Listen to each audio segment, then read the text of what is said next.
morning, everyone. Good morning, everyone. Good morning. Happy Sunday. Welcome our home church.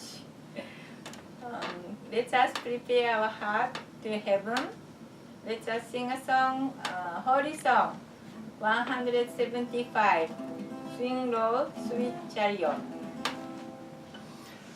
Swing low, sweet chariot, come for to carry me home. Swing low, sweet chariot, come for to carry me home. I looked over Jordan and what did I see?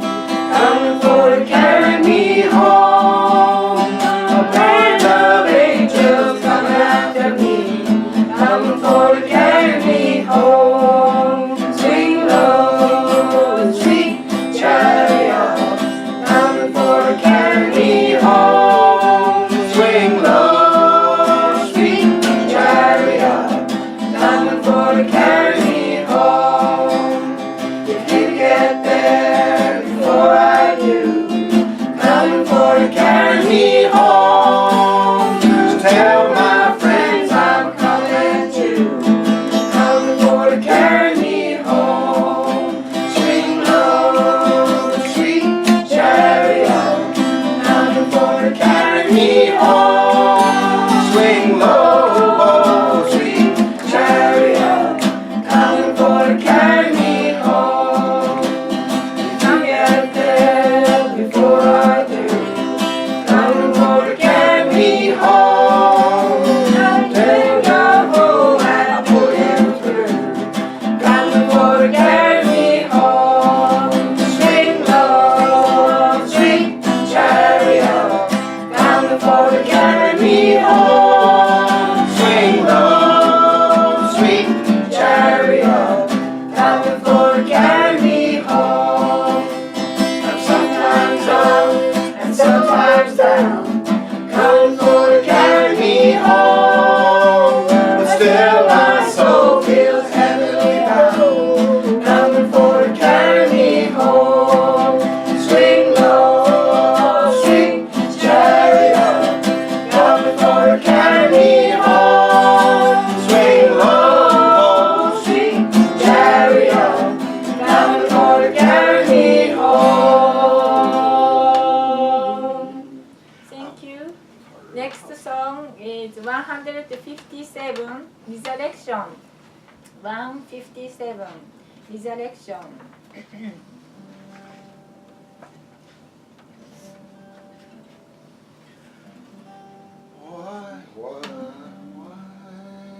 White lily of the valley that's fresh with morning rain, your innocence and beauty can ease this world of pain.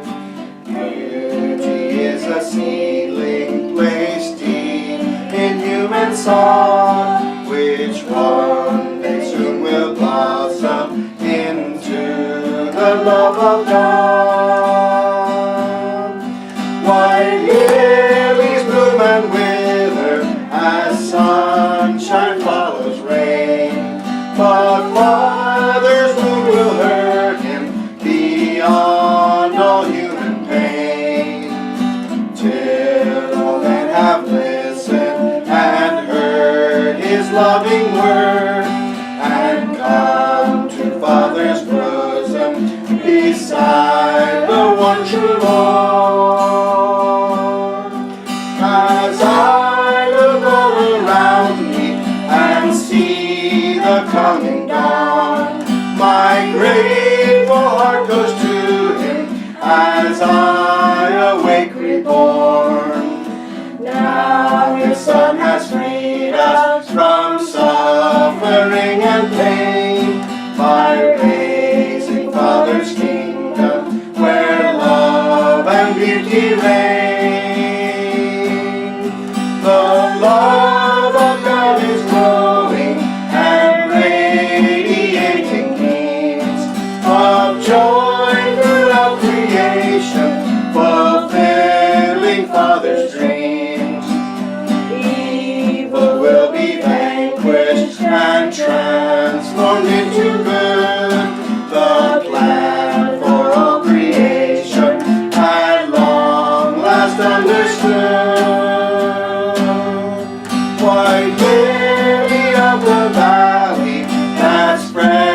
with morning rain. Your innocence and beauty can ease this world of pain. Beauty is a seedling placed deep in human soul, which one day soon will blossom into the love of God. Thank you. Next song is page 104. If life were gracious enough. If life were gracious enough. 104.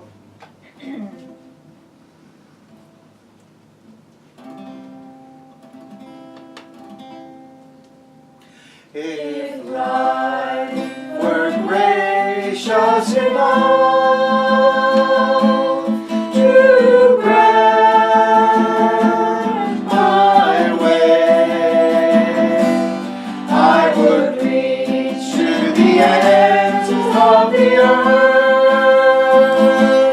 to give love in every day, and each would find his home with peace and friendship there, where joyous songs abound and happiness to share. If life were gracious enough to grant my dream, I would see your face in the stars and hear your song in every stream. The comfort of your smile in the warm caress of spring, in the dance of life all the while. I feel your love in everything. We will make life gracious enough to fulfill our dream. We will lift off the weight of the world, and our love will blossom supreme. We will free each heart from the pain and anguish of the past through the preciousness of our love. True joy will reign at last through the preciousness of our love. True joy will reign at last.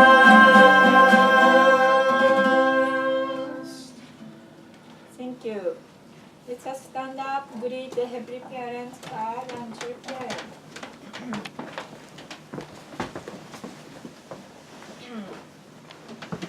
Today is November 5th, 2017. The Sunday morning, let us bow to Heavenly Parents, God, and true parents. 준비. 바로 Join me prayer. 설하게 하시는 하나님 아버지 참 부모님 안녕하십니까? Most lovely heavenly parents, God and true parents, good morning. We will be grateful to start a new week and new day. Yesterday, Saturday, we are so grateful to recovering the power, almost a week. We didn't have a power and water, and we felt that our forefather worked so hard, bringing the power and water and all energy. Before was there from nothing, creating a foundation and worked hard with hand.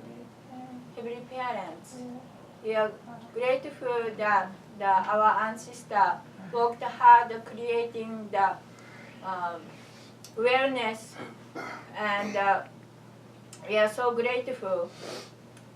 Also, we didn't have power and water. We went to the fire station taking shower, or YMCA, the kind enough to giving us a free shower, and people worked hard to make a power come back. It took away the all tree and branches and putting together everything. All people in working hard to recover and putting back together. We felt so grateful that you created the water and sun and the moon and light and everything coming from you, Heavenly Parents. We are just receiving. How wonderful. We kind of forgot because of everything easy set up, and we can see that just one touch of button, we can see the light and we can watch a movie, or we can see the all device and all world can connect easily. The behind the scene, people working hard. We never know how worked hard. That last week was the reflecting and the past and reflecting for the now and the future.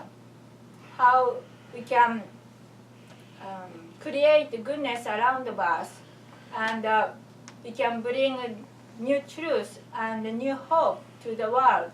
How important it is. Heavenly Parents, each of life creating the future to see the new world, to attend true parent. Through that we can become true son and daughter, and true husband and wife, and true parents, and true grandparent to be. The kind of world we're looking for. The 3 generations in one family, and all family can connect the forever and ever and ever with true love and truth. Heavenly Parents, you just knock the people's heart. We can see the goodness. Heavenly Parents, we encourage people to be good and loving, and through the living for sake of others, we can create different world. Like shining, loving, beautiful world is ahead of us. Let us create beautiful world around us through the family, through the community, through the nation, and through the world. We can change the course of the history, can be good. Heavenly Parents, please guide us. We want to join to you. We want to join to you your heavenly direction. Through that, we can see the new vision of the world we can live. Please guide this time to reflect and also welcome you through our pastor. We can feel your presence and your vision, and we can imply to make it through, to create Heavenly Parents, we open our heart and spirit. Please deal with us, and also the people is attending our home church. We can elevate the spirit and resurrect and receive your love and guidance for their life. And we can all can connect each other to one world, centering you. Please bless this time. I report in the name of Lama and Tamiko Montanaro, blessed central family. Aju. Amen. Thank you. Welcome, Pastor Montanaro.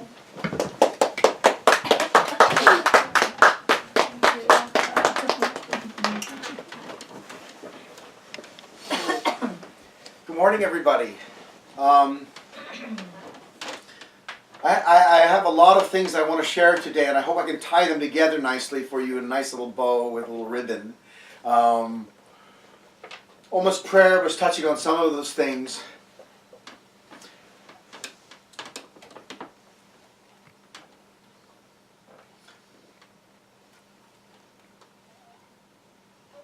We're living in the time of the Messiah. Reverend Moon came as the second advent, the Messiah. Jesus came 2,000 years ago and brought the gospel. And he was, unfortunately, not received by the people that were prepared to receive him.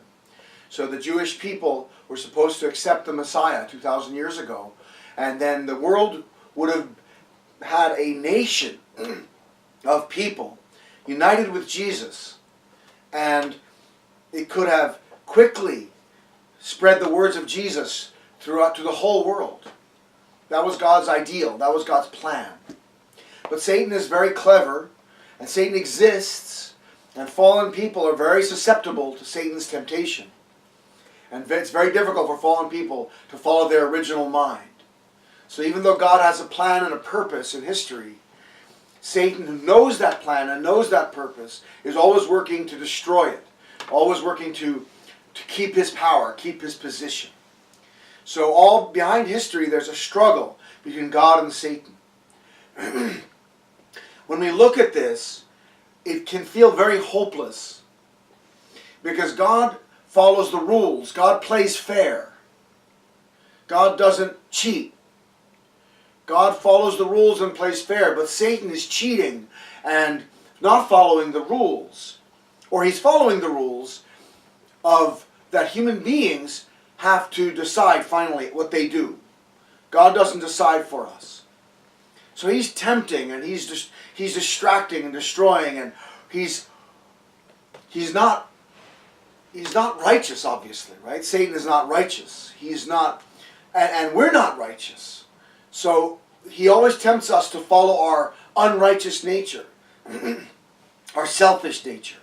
And when we do that, God's plan in our lives, or in our family, or in our nation, or in the world, or in history, God's plan is thwarted. God's plan is stopped. You know, God has a plan for you. But for that plan to be fulfilled, you have to fulfill your responsibility to be a righteous person. To connect to God and to pray and to hear God's voice and to act on it. If you don't, then you can go the wrong way, right? You think it's God's will that people go the wrong way? What do you think? You think God wants people to get caught up in bad habits and get stuck in an evil, selfish life?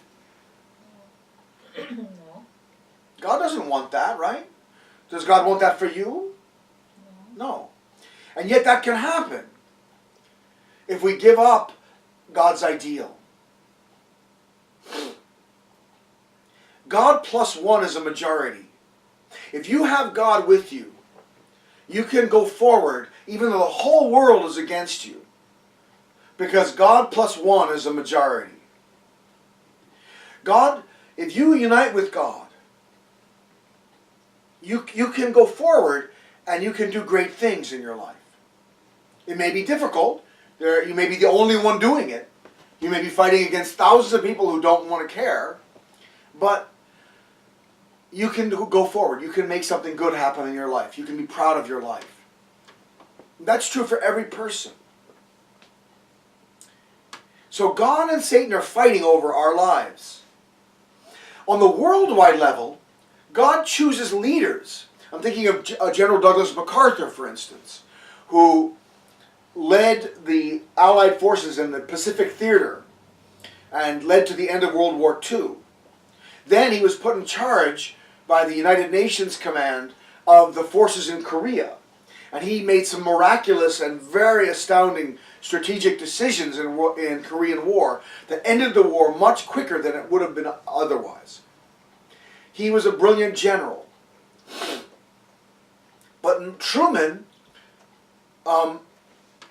wouldn't let him do what he wanted to do. When he saw that they had pushed the Korean forces, the North Korean forces, back right to the Yalu River, right to the river, the borders with China. They had liberated Korea completely. Then the Chinese sent 1 million foot soldiers over the border.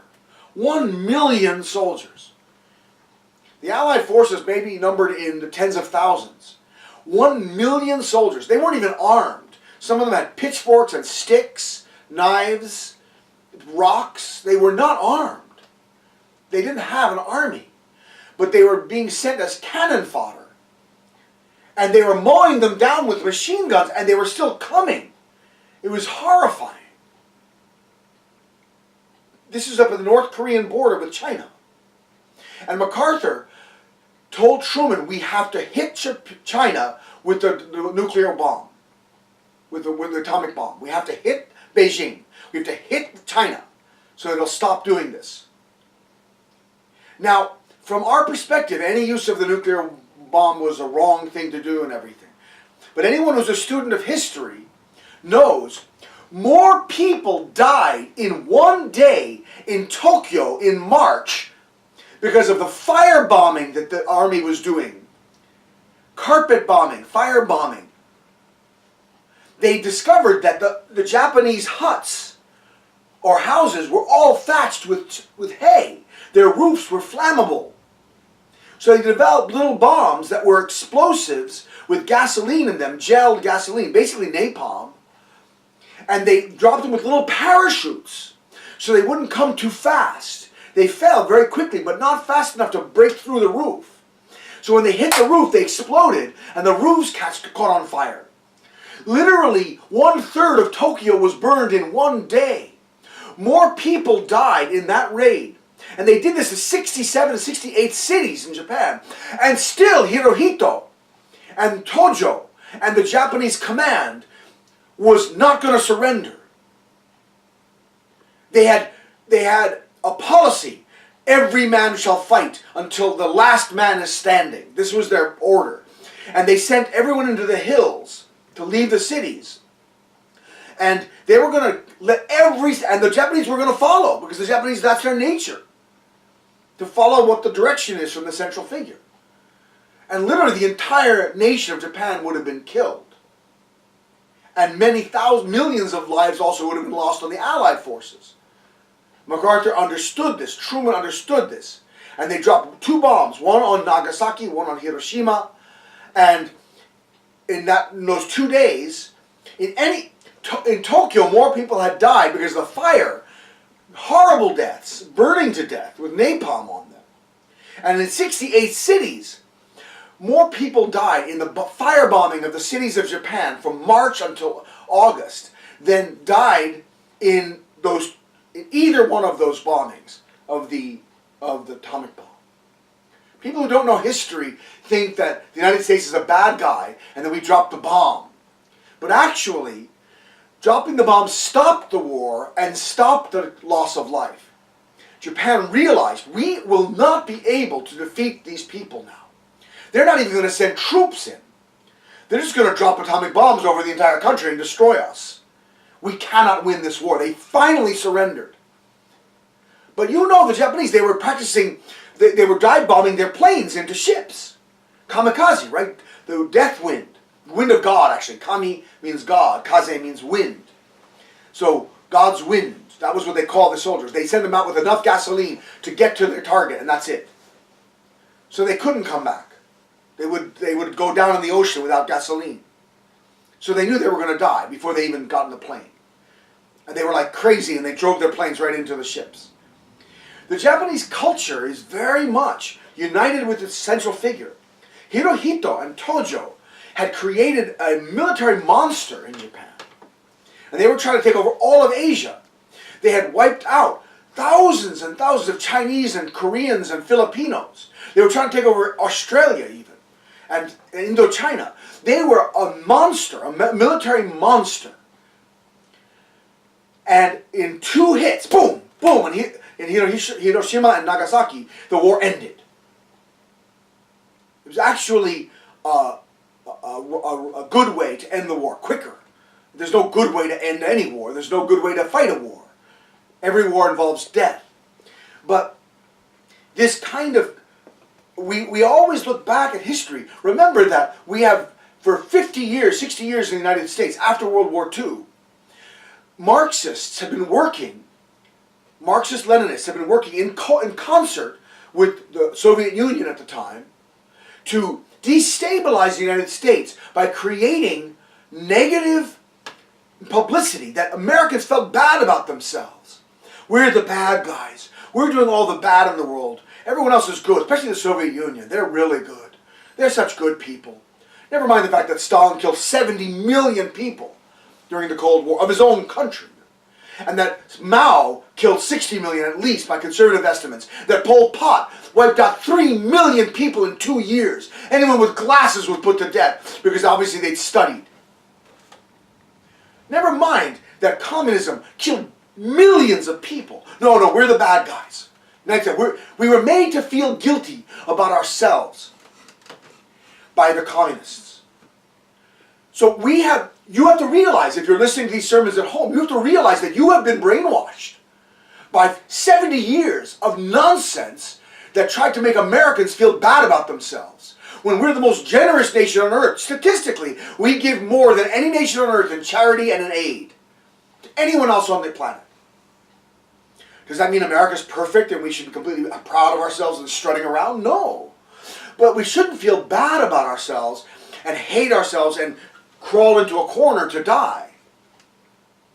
But that attitude, which led to the 60s and the 70s, the riots and the anti-war demonstrations and the violence and all that was promulgated and supported by the left. And now those same professors, those same leftists who were radicals in the 60s became professors and media and journalists. All of them. They went into academia and they became professors, and they went into the media and they became journalists. Journalists are 85% Democrats. 85% of journalists belong to the Democratic Party. That's a bit skewed, don't you think? How leftist the media is. The New York Times is the king of it all. The whole media establishment is leftist. It pushes forward a leftist agenda. Big state, trust the government, no individual freedoms or liberties, take away guns, take away people's rights to own guns, take away people's rights, make people feel like you can't trust people. You can trust the government, but you can't trust people. What nonsense! The government is people. People with power. People with complete power. Every time the government has tried to do something, it's ruined. Every time the government tries to create something that is going to help people, it becomes a morass of bureaucracy and red tape and sucking money and taxes from people and not succeeding in its mission. Obamacare is an example. It's a disaster. Disaster. The welfare state is a disaster. Our country has done its best when individuals realize that they're responsible for themselves. And they stand up and become responsible for themselves. That's what makes America great. That's what makes any country great. Is individual responsibility. So we have to understand that we have been influenced by 70 years of nonsense in the media. And our professors at colleges have been basically teaching Marxist theory. I had a professor, that anthropology professor, she brought in a video showing cannibals, a small tribe of cannibals, and how they took a young woman and a young man every year from the tribe, and they married them in an arbor of heavy, heavy logs, and then they crushed them under the log, killing them, and then they ate them. And she went on to say that this was normal behavior for them, and we shouldn't judge it. That you can't judge what right and wrong is. It depends completely upon the cultural context. This is what Marxists want you to believe, that there's no right and wrong, that we're animals that know how to, with an opposing thumb that can work. Marx said, Lenin said, we're basically no different from animals. So Darwinism was promoted, even though Darwin himself didn't believe this, but Darwinism was promoted to be this idea of survival of the fittest was used to say that we're no different from animals. Survival of the fittest was used to describe all of human behavior. And it's not true. Human beings are spiritual beings. We have a connection to God that no other animal has. No other tree or plant has. The connection to God we have that is free. We choose our destiny. Animals don't. They're forced by their instinct to do what they're told to do by God. They're beautiful, but they're not interesting to God because they cannot stimulate the nature of God that's free. We can. Human beings are different from animals, different from plants, different from minerals. We are God's children. We are free to create our own destiny. And that's what makes us so interesting to God. And why He loves us. And why He endures our sin and our mistakes. Because He's trusting and hoping that we will choose the right thing eventually. But there's no guarantees.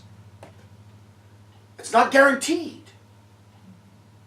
So we have to realize this Marxist idea that we're all just animals and just killing each other and dog eat dog and the biggest dog wins, and so let the proletariat stand up, the people, let them stand up and kill their oppressors and take away the means of production and give it to the poor, the people, and the people will be righteous and the people will be good. What nonsense! The people that took over in Russia were more monstrous than the Tsar. The Tsar's killings, the Tsar's oppressions looked like patty cakes compared to what Stalin did and Lenin did. Stalin starved 6 million white Russians, meaning Belarusia, the area, White Russia.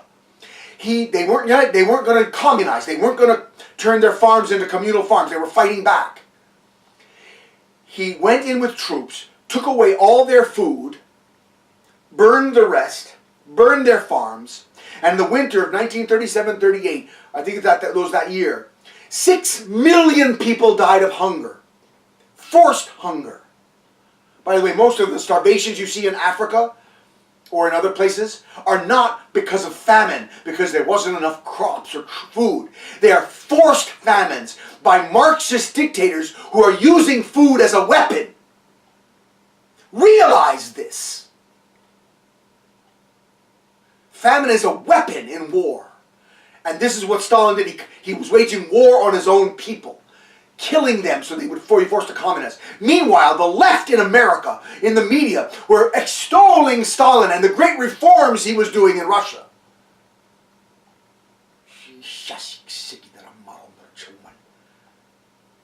I don't want to curse in English, I'm sorry. Really. There's only one word for it. Anyway, these people who were extolling Stalin's things are now entrenched in media and in the professors of universities. All full of themselves, their big heads and their big theories about human behavior. None of it true.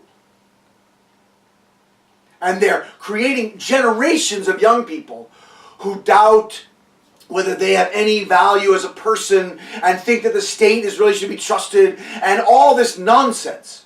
So now we go back to our point. When we look back at history, we look at the bombing of Hiroshima and Nagasaki and we say, oh, we're such bad guys. America did this. And every August 8th we had this, self-flagellation ceremony across the United States where people are beating themselves for being Americans and what the horrors that we did in Japan. And no one talks about what the Japanese were doing in World War II. Read the book Flyboys if you want some history. Honest account of a prisoner of war in Japanese prisons. The Japanese were eating their prisoners' livers and hearts and thigh meat to gain the courage and strength of their prisoners. They were barbaric. This is true. This is not my makeup. Read the book Flyboys, historical account. We have to understand that evil has to be stopped. You cannot fight evil with flowers. If evil is attacking you, you have to fight back. And America did that righteously in World War II and stopped Hitler and stopped Stalin also. Stalin, well, by the way, if you're such a fan of Stalin and the Soviet Union, why was Stalin allied with Hitler for the first 2 years of World War II? Why did Stalin and Hitler make a non-aggression treaty with each other? Why? The left loves to call people like me and the Unification Church and anyone on the right fascist. Oh, they love that word. You're a fascist. You're a fascist. Let's look at what fascist means. The fascism, which is a word that was actually fascia, la fascia is Italian, comes from the Mussolini's fascism, but it was also applied to Hitler. The Nazi means National Socialist Party. They were socialists. They wanted a big state. They wanted the state to control everything. Sound familiar? Nazism, fascism is socialism. The reason that Stalin hated it is because they were competitors. They were competing for the same thing. They both wanted to control the people with a big state. But Stalin wanted that state to be international. Hitler was just on the Aryan race. Stalin had bigger ideals. He wanted to control everyone on the planet. People. You've got to be students of history. You've got to look honestly at what was going on in history. When you see...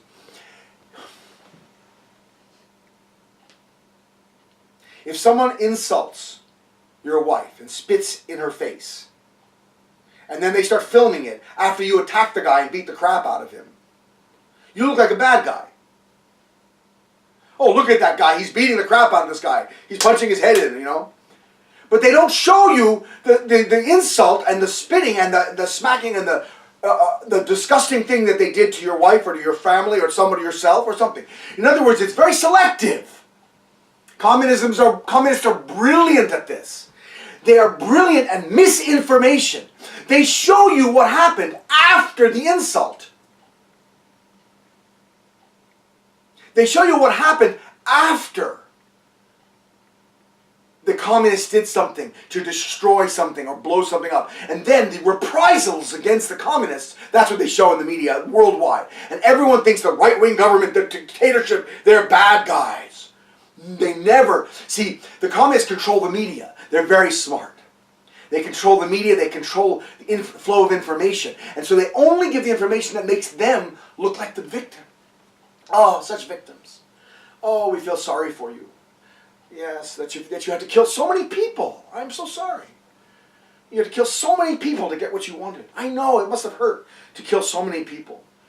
Gosh, I feel bad for you. You're such, good people. Wiping out all those people that didn't want to agree with you.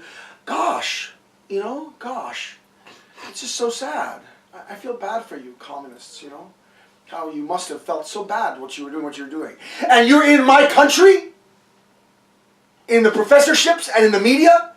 And half of America's believing you. Anyway, back to the point. MacArthur knew what communism was. He understood it. So did Patton, by the way. Patton wanted to keep the German troops. After they went through Germany, he said, let's keep going, right to Moscow.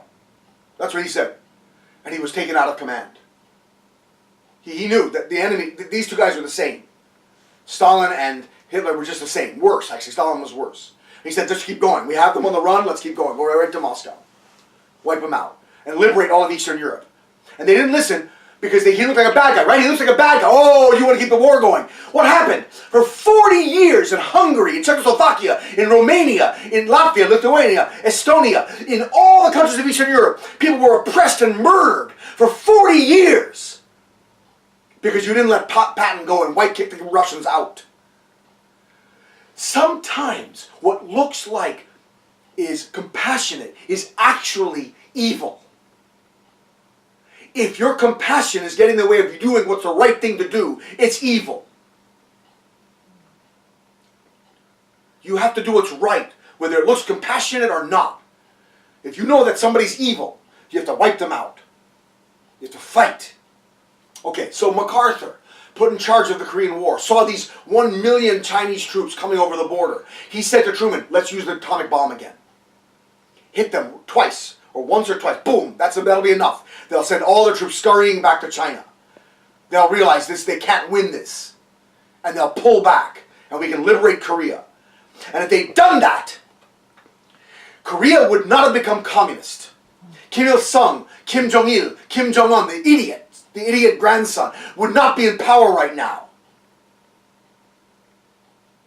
We would not have to be dealing with this idiot. And on this lineage of idiots. And Vietnam would never have happened. Laos, Cambodia would never have fallen to communism. All of Southeast Asia, the Philippines struggling with communist guerrillas in the war, none of that would have happened. We would have snuffed it out right there. How humane is that to protect those people from communism? But the communists were busy at work in the United States promoting peace, peace, peace. You want to read an interesting book? Read I Led 3 Lives by Herbert Philbrick. I Led 3 Lives by Herbert Philbrick. It tells the story of a man who in the 1930s is approached by communists to join a small group, and he realizes they're communists. He goes to the FBI. They say, don't say anything. Go along with it. Become a mole. Become a mole. And so he does this. He stays with the communists and throughout the 1930s and 40s. And he watches as high-ranking positions in the Boy Scouts, in the Rotary Club, in all these different groups that are very American, were taken over by communist infiltrators, by KGB agents. And that during 1930s, all of them were pushing for peace. They said, let's not go to war with Germany. Let's not go to war with Russia. Because you see, Russia, Stalin, had a non-aggression pact with Hitler. So when Hitler declared war and went into Poland and Czechoslovakia, all these peaceniks in the 1930s were screaming from their positions of power, peace, peace, peace. We don't need war. No war. No war. Let's not go to war. Let's not go to war. He was stunned when he saw in 1942, when Hitler attacked Stalin, when Hitler broke the non-aggression treaty and turned on Stalin. In one night, all of these organizations that were for peace collapsed. The leadership just left. And suddenly there was a cry from all these these powerful people who were placed in power. Let's go to war. We've got to stop Hitler. Hitler's evil. We've got to stop Hitler. In one night, their policy shifted 180 degrees. From peace, peace, peace to war, war, war. And suddenly, all these communists were joining the war effort and collecting tires to be used as rubber, recycling, and metal, and war, war, war. Beat Germany, beat Germany. You've got to understand how we have been manipulated by the media and by communism. There's a war going on between communism and democracy. Now, that war ended in 1991 or 2 when Gorbachev opened up the Soviet Union, and with the collapse of the Iron Curtain and the opening of Eastern Europe, communism as a organized force was no longer a danger. But the ideology of communism is still there. A Marxist ideology that says God doesn't exist, human beings are animals that know how to work, we need to trust a big state because we can't trust people, people are basically selfish, They're going to do only that they want to do. So we can't trust people. We can trust the state. Never mind the state's made out of people. No, that's a minor point. Never mind that. But we have to understand the ideology is still alive, and we have to fight it. Unfortunately, if you're a Democrat, I'm not trying to be political here, actually, but if you're a Democrat, the Democratic Party has stood on the side of what the communists wanted more than the Republican Party has. Both parties are filled with selfish people, good people, bad people, but the Democratic Party's positions have consistently been aligned with big state, with taking away individual liberties in the favor of the state, welfare, large government, and with the ideals of the Communist Party. So you have to look at those things and study history, and you have to know where maybe you have been standing. And maybe it will change your thinking. Anyway, MacArthur wanted to do this, and they blocked him. They fired him. They fired him. And so he left the Korean War, and the Chinese swept down. And then for 3 years, there was brutal fighting on the border. Millions died. Much more than would have died with the striking of 2 atomic bombs in China. Millions died. And finally, a ceasefire line was established with the 38th parallel. Not the end of the war. The war never ended. The war is still going on between North and South Korea. It's just a ceasefire. Okay. So, when I talk about this thing, where am I going with all this? I'm trying to show us that our responsibility on the individual level, on the national level, on the worldwide level, we're always being given a choice between good and evil. Good and evil is real. And we're being given a choice in our own life between good and evil. You choose every day between good and evil. You see some money, do you take it? Or do you report the money there? You have a friend who cheats. Do you talk to him and say, I don't want you to cheat anymore, I want you to report it? Or do you go along with it? Do you cheat yourself? You have a choice between good and evil all the time. Evil tends to benefit you at the expense of everyone else. Good tends to be an act of sacrifice for the sake of the whole, to make everyone's lives better.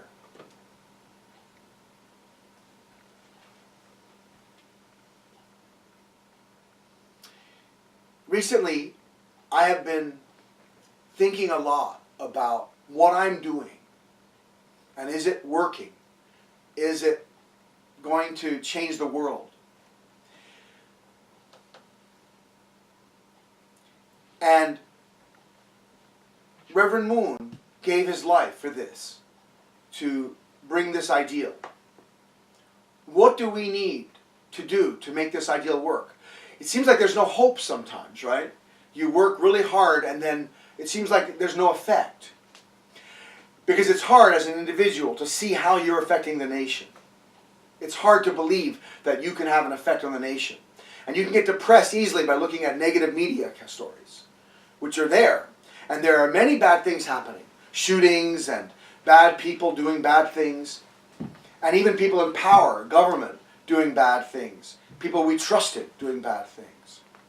The Catholic Church had a scandal in the last 20 years of homosexuality in the priesthood. Pedophilia. And just now with Harvey Weinstein, we saw just the beginning of a corrupt system in Hollywood, which we've all known was there. Actually, honestly, did anyone not know that it's been common knowledge that girls would sell their bodies so they get parts? That girls would go to Hollywood and they'd be forced to make a decision. Do you want your career to go forward? Then you want to have sex with me as a powerful producer or whatever.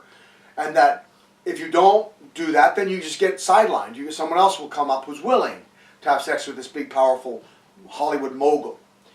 I don't think anyone doubted that that's been going on since the beginning of Hollywood, right?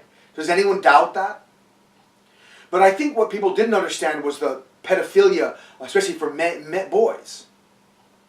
The kind of homosexual pedophilia that we've seen with Harvey Weinstein and this whole culture. Well, Harvey Weinstein was heterosexual as far as we know, mostly. But there's been a revealing of different groups that you can look online and you can see different things, and very clearly there have been investigations made, and there have been grand jury investigations that have proven, and these people have fled Hollywood and never been found again, that there have been rings that take young men in who want to become Hollywood actors, and they use them as homosexual toys, and then they can become famous. And Corey, he was in Stand By Me. Corey Feldman. He has been very outspoken, saying, "You're an idiot if you think this has not been going on. This has been going on for years, and it's caused suicides of many young actors who have been forced to have sex with different people in order to get their career ahead." Now, they can be blamed for having the ambition to want to have a career in spite of what they have to do for it, but they're kids, and their parents are pushing them. Anyway, I'm not assigning blame to just one person, but it's a system where you have people who want their kids to be famous, and they're putting them in the harm's way in Hollywood in the hands of these pedophiles, and that there's all kinds of misuse, and then finally they look at their lives and they take drugs. They become, all these young actors start taking drugs, they start destroying themselves, and finally some of them commit suicide, or just they get ruined. Corey Feldman's been outspoken, and others actors have been outspoken, saying this has been going on for years. And so this is something we've seen, the corruption. There's a lot going on that we see that makes us sick. And we doubt sometimes whether the world can change. But I think it's a good thing that these things come out. It's not like they just started happening yesterday. They've been going on for years. They've been, these corrupt kings and corrupt people. Let's talk about that for a second. King versus democracy. Monarchy versus democracy. God used monarchies for the first 1,000 years after Jesus. He tried to use monarchy. Because if you can have a good king accept God's will, then the whole nation can, in 1 second, can become a good nation. Right? Then the king can enforce good laws, and you can create a good nation. So God was hoping to work through central figures. He did it with David, right? Saul, David, and Solomon. He tried to use the king to create a good nation. But then there's always corruption that enters the kingdom through the king. Right? So a corrupt king. But then people who look at democracy, they say, well, that democracy is good because the people have the power. But then what happens? You have 51% of the people who are racist. And then they pass rules and laws because they own the democracy, right? The people. Like in the South in the 50s and 60s. The Jim Crow laws, the kind of laws that prohibited black people from voting and, from having equal schools and all these kinds of things. They were passed by law. They were laws because of democracy. Because when you have a majority of people who are selfish or evil, then democracy also doesn't work. So, what kind of government's the right kind of government? You see, the problem is, until we're good people, the government doesn't matter. You can't have a good government of bad people. Democracy doesn't work if every person's not guided by God.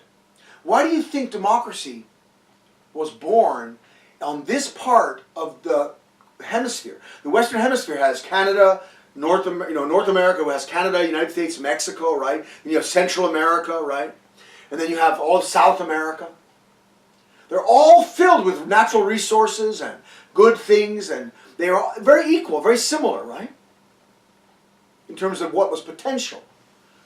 Why did democracy develop in this one particular place, the United States and Canada, as opposed to in Central America and South America, which tend to fall into dictatorships all the time? Why? Think about it. They both are settled about the same time. They both had equal natural resources. You can't say that South America has, or Central America has, poorer natural resources than North America. It's just not true. Why? The reason that democracy developed here is because of religion. The kind of religion that came to North America was Protestant. and especially the Congregational Church in Boston, believed that the people in the congregation, that God trusted us as Christians to be brothers and sisters, that we are all brothers in Christ, that we can elect our own pastors, that a pastor is no higher or lower than the congregation, that the congregation of righteous men and women should be able to elect their pastor, and if he doesn't do his job, they can have a vote, and the council can take him out and put a new pastor in. The pastor is there to study hard God's Word in Greek and Latin. Harvard was a divinity school first. Harvard was developed as a school for clergy so that the churches could have well-educated clergy. So they were studying Greek and Latin and Hebrew so they could read the Old and New Testaments and translate them. They were given study of the Bible. They were studying church history. They studied all things to become a good pastor. And then they were sent out to different churches to become the pastor of those churches. But if they didn't do their job, if they became selfish, if there was a scandal, they were kicked out and a new pastor was brought in. The people had the power. The pastor was just a teacher, just a guide to understand the Bible. This is the beginning of democracy. Up to that point, no pastor had ever been elected by his congregation. The Catholic Church, of course, is the exact opposite. You have the Pope, and you have the cardinals, and you have the archbishops, and then you have the bishops, and then you have the priests, and then you have the laity, the people. It's a hierarchy, a pyramid. And the priest is appointed from above by the bishop. The bishops are appointed from above by the archbishops. The archbishops are appointed from above by the cardinals. The cardinals are appointed by the Council of Cardinals and the Pope. So you have, and the Pope is elected from the Council of Cardinals. So it's a hierarchy. So the people brought up in that kind of culture, Catholic culture, naturally are brought up to trust their leaders to know what's best for them. They don't vote. So you go to a Catholic country, and the mindset in Italy and Spain and Latin America, the mindset is to trust the government, or to not believe in yourself that you have any right to decide how the government runs. But then, you've never seen such complaining going on as I saw in Italy for 4 years about the government. The Italians have made complaining an art. And lying to the government an art. And trying to trick the government an art. The Italians are artists. They're artists at complaining about the government, lying to the government, trying to not pay taxes and cheat the government. Everything's under the table. There's no sense, as long as you can get away with it, you're fine. Because you have no power. So, talk about passive-aggressive. The Catholics have invented passive-aggressive. But in a congregational church where everyone is given responsibility, and you are given the pride of knowing you are a child of God, just as equal as the priest or anyone else in the congregation, and you are responsible, and one man, one vote, wow, that's a revolutionary thought. Long before the American Revolution, there was a spiritual revolution in the United States, which led people to believe that they had the qualities, the character to govern themselves. This is revolutionary. Look at history. Look at European history. Look at Asian history. Has that ever existed before? You might point at Greece and say, well, Athens and the council, but they were only the wealthy landowners. Now that's how voting started in the United States too. You had to be a landowner to vote. But then it started to change, and finally, if you just were a citizen, you could vote. The kind of democracy that we've seen in the United States never existed before. It's revolutionary. And the reason is because of religion and God. God blessed America because of our righteousness. Alexis de Tocqueville, an historian, said, when he loved America, and he saw America as being having great promise, and he said, America is great because America is good. When America ceases to be good, she will cease to be great. Greatness comes from goodness. Greatness comes from goodness. Are you going to be good in your lives? Your greatness will come from your goodness. Now, to our main point, though. Is there hope? What is the hope? It's hard to see your life having an effect on the world. It is hard to see that. But you have to trust that within every human being, with each one of us, is a struggle between good and evil. If we can help people to wake up their original mind, their good mind, and seek God, and live with God, it's like democracy. You don't have to have a powerful leader or some movement that everyone is like sheep following. No, we need to wake up the goodness that's in everyone and the connection to God that should be in everyone. And then the whole thing will rise up. It'll become weightless. All the burden of history will be gone.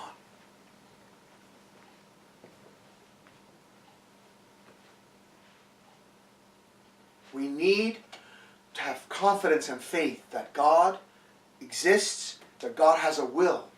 And finally, do you remember in Nemo, at the end of Finding Nemo, when Nemo tells the fish in the net to all swim down? And his father's saying, don't, you're going to die, you don't go in there. But Nemo knows, because he saw that the blowfish had done it, right? They jumped in the fish in the tank, right? When they were trying to get Nemo out with a net. And they all jumped in the thing to help him. And they swam downward and the net fell out of the dentist's hands. So Nemo had that memory and he said, tell everyone to start swimming down. In other words, don't just flop around. Swim together in the same direction. And then your power will be multiplied. If you all swim in opposite directions, your power neutralizes. There's no power. You have no power.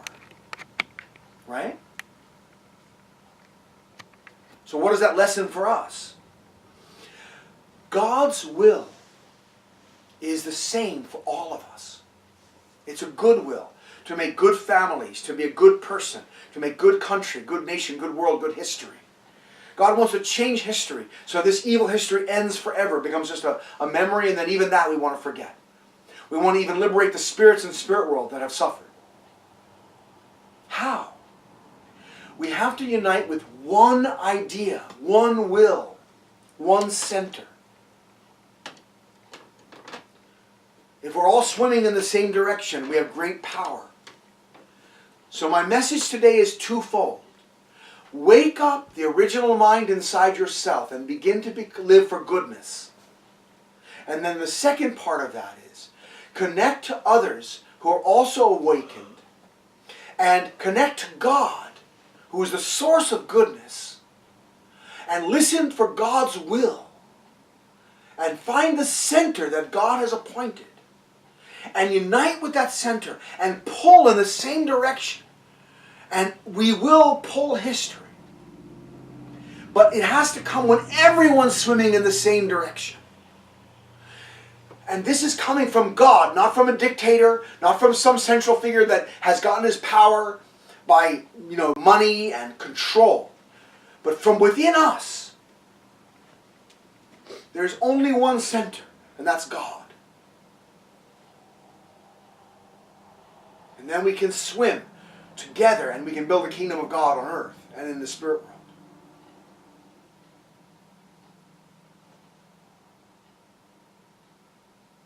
I want to read together Father's words to conclude from Like a Fireball Burning Hot. So if you have Father's autobiography with you, you can read. It's on page 66, 67. I think I'm just going to read a few paragraphs of it.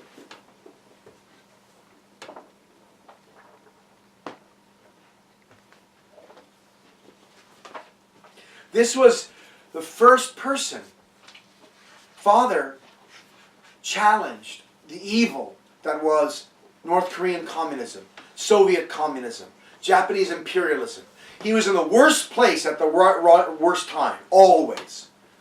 My goodness, what a life. What a life Father lived.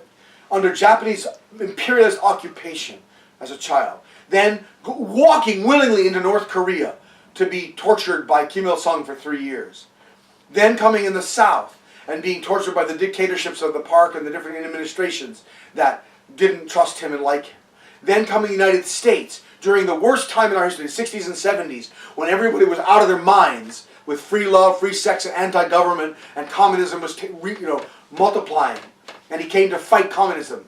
And he said to America, forgive Richard Nixon, love him, and unite together as a country. Forgive, love, and unite. He was mocked for that position.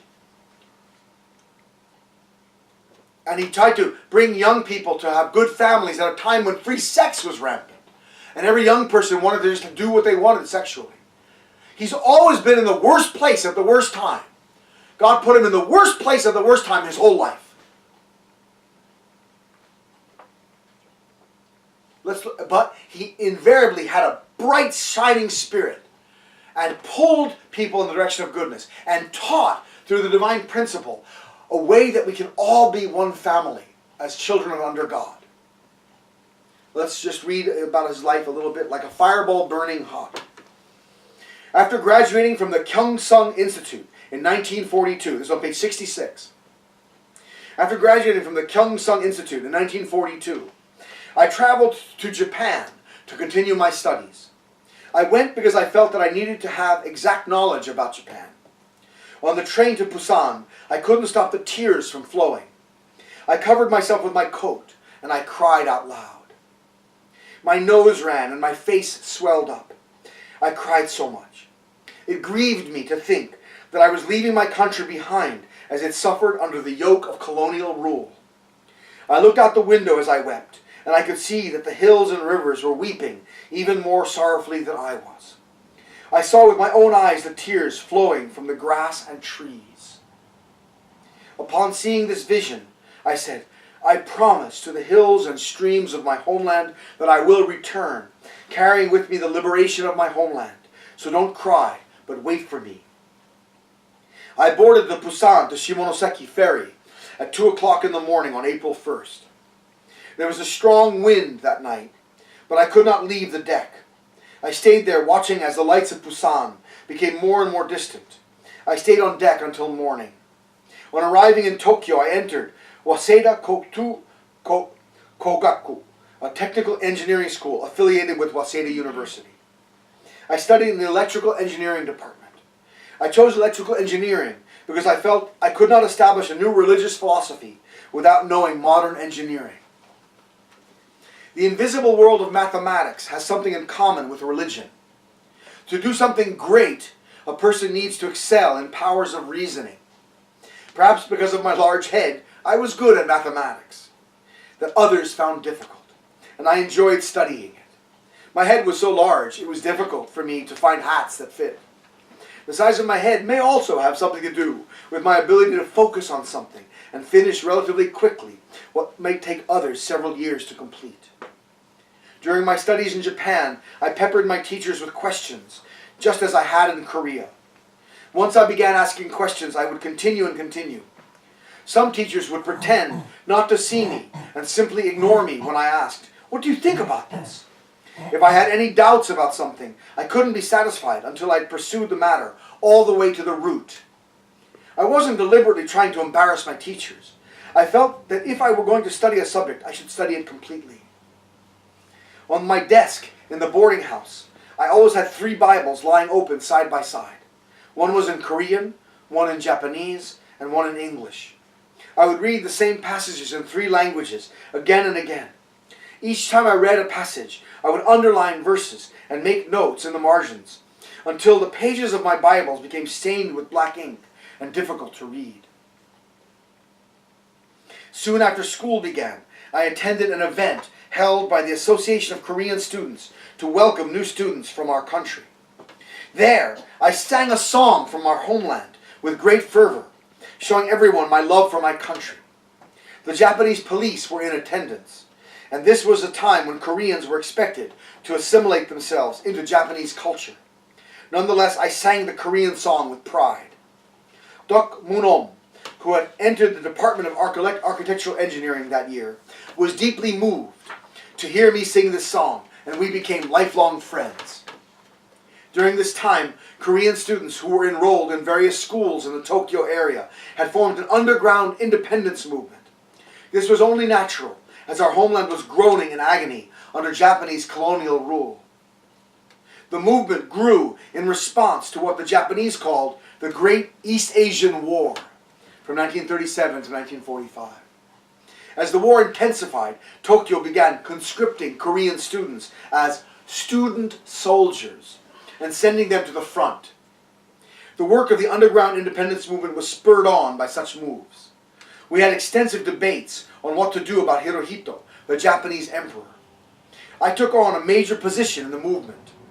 It involved working in close relationship with the Republic of Korea Provisional Government, located in Shanghai and headed by Kim Gu. My responsibilities in this position could have required me to give up my life. I did not hesitate, though, because I felt that if I died, it would have been for a righteous cause. There was a police station beside Waseda University. The Japanese police got wind of my work and kept a sharp eye on me. The police always knew when I was about to return home to Korea during school vacation, and they would follow me to the dock to make sure I left. I cannot even remember the number of times I was taken into custody by the police, beaten, tortured, and locked in a cell. Even under the worst torture, however, I refused to give them the information they sought. The more they beat me, the bolder I became. Once I had a fight on the Yotsugawa Bridge with police who were chasing me. I ripped out a piece of the bridge railing and used it as a weapon in the fight. In those days, I was a ball of fire.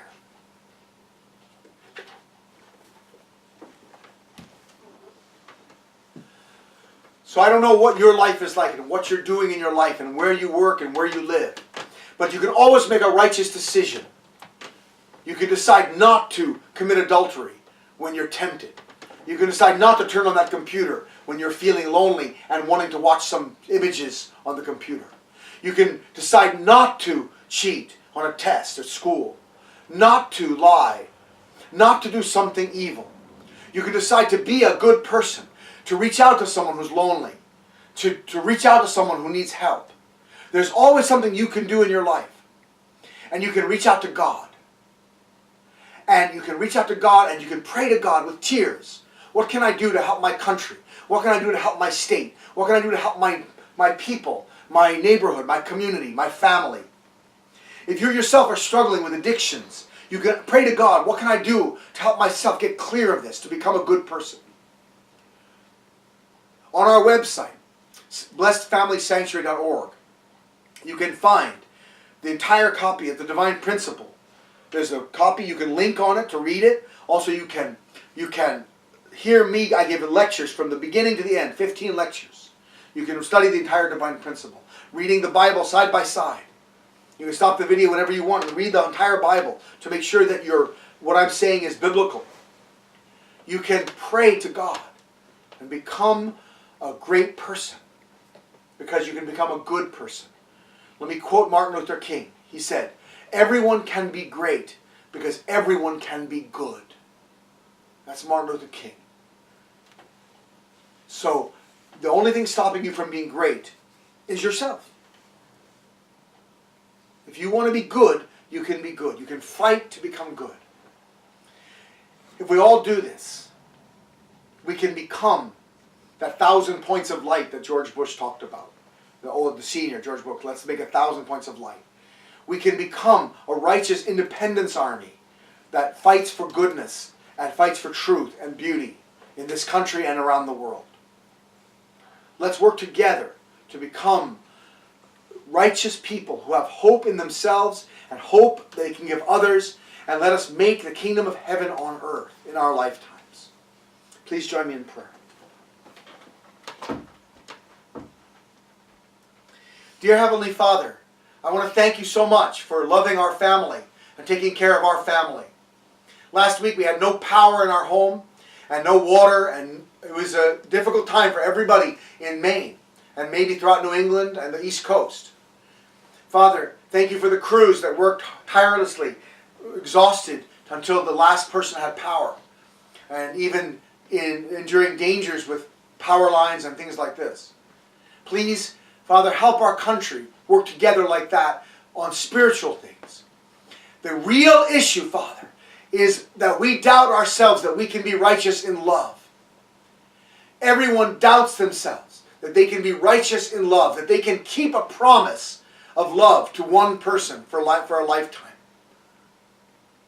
If we can't even be righteous in love, if I'm degraded and I feel that my love is not true and that my life is not trustworthy, then I don't feel that I can give anything to anyone. That's Satan's deepest point of accusation against us, is our inability to keep a promise of love. Father, I pray that all my brothers and sisters who are listening can study the divine principle, study Father's teaching, and develop the confidence to make that promise of love for a lifetime, forever. To be honest when they're slipping and weakening. To share with their partner in love, so that everyone can help each other to keep their promises of love. And that we can finally stand up with dignity as sons and daughters of yours, Father, keeping our promise in love. And then from that base we can do anything, and we can keep any promise, because that's the hardest promise to keep because of our sin. Thank you so much, Father, for guiding and loving us. And thank you for Father, for Reverend Moon, and his family, who are working hard to establish that center that's trustworthy, that can be trusted with human history. Help each one of us to rush toward the center ourselves and become central figures ourselves, blessed central families. I pray that my brothers and sisters can all feel confident to rush toward you, Father, to become true people. Thank you so much. I ask your blessing on this day. And I pray for America, and I pray for the world. I pray we can all follow your will. Swim forward to one direction, to unite with your will, Father. I ask your blessing. Raman과 타미코 몬타나의 이름으로 보고드립니다. For this report, in the name of Raman and Tamiko Montana, our blessed central family. Aju. Amen. Amen.